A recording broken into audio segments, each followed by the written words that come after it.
to meet an important person who's not arrogant. All of them are.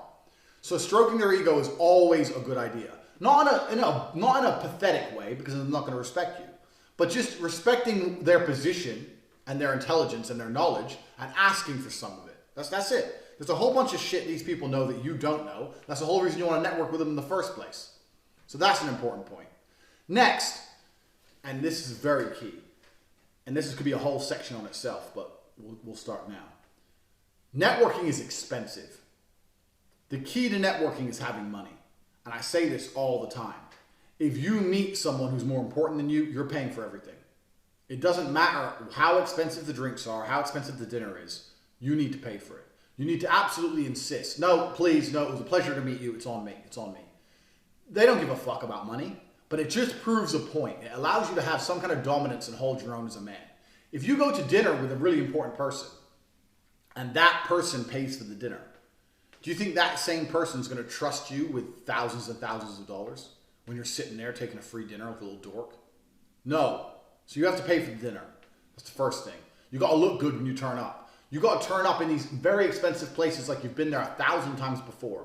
You cannot be impressed by anything. You can't be like, oh, wow, this food's great. Oh, this wine. Oh, yeah, this is a really nice restaurant. It's just a fucking restaurant.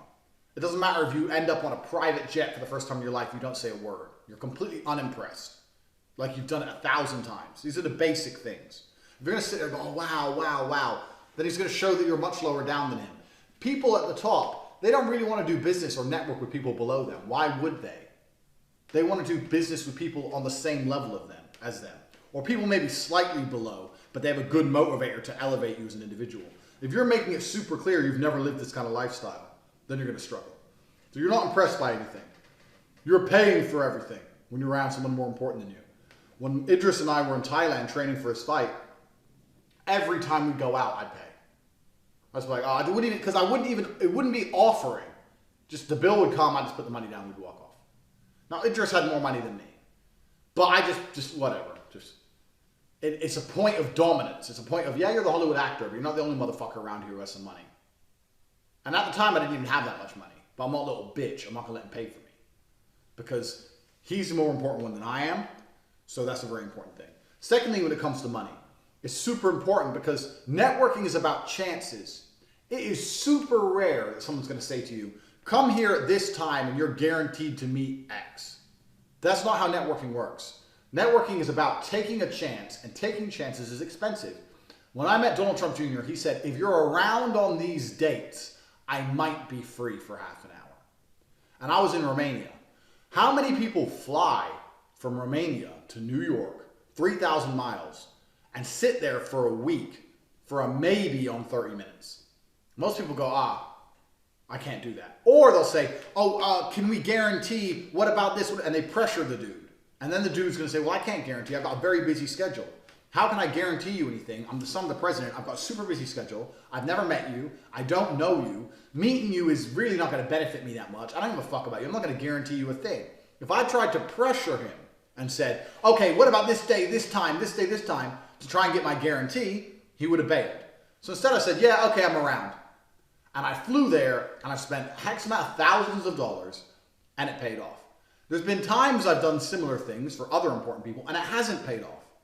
But this is the reality of networking. Networking is never going to be guaranteed. So because it's not guaranteed, you have to have the ability to take your chances, and that is expensive. I'm not going to sit here and lie to you and pretend that networking is cheap. It's absolutely not cheap. You have to be prepared to go somewhere at a whim, turn up, and see if that person has time. And maybe they don't. But you have to be there, right place, right time. And being at the right place at the right time is certainly expensive to do. So that's the monetary element. Now we're going to talk about motivations. And like all my courses, this is lots of information, just like the PhD course. There's lots of information coming at you. I don't care how many times you have to watch this. I don't care if it's to take notes, break it down, whatever. I don't sit and do little chapters. I speak what comes from my mind through experience. That's why it's so fucking golden. So you're just going to have to pay attention. Motivators. There's only two, in fact, three genuine motivators that are going to allow someone to refer you. Because that's all networking is. It's referrals. If you meet someone for the first time, we've just explained, you have to pay for it, you have to introduce yourself, don't waste the person's time, make sure you stroke their ego with your questions, validate yourself while also allowing them to validate themselves so they're happy being the dominant person, being Mr. Important. Those are the key things. Most networking is going to come from referrals. Someone is going to recommend you. So look at me here. You know who I am. I have access to the president's son. Why do I not recommend you to the president's son? Well, the reason for that is, one, because I'm putting my reputation on the line. And two, the other three motivators have not been fulfilled. So there's three motivators. I'm only going to recommend you to somebody else, the president's son or anyone, for A, money, B, because I really like you, or C, because it raises my status.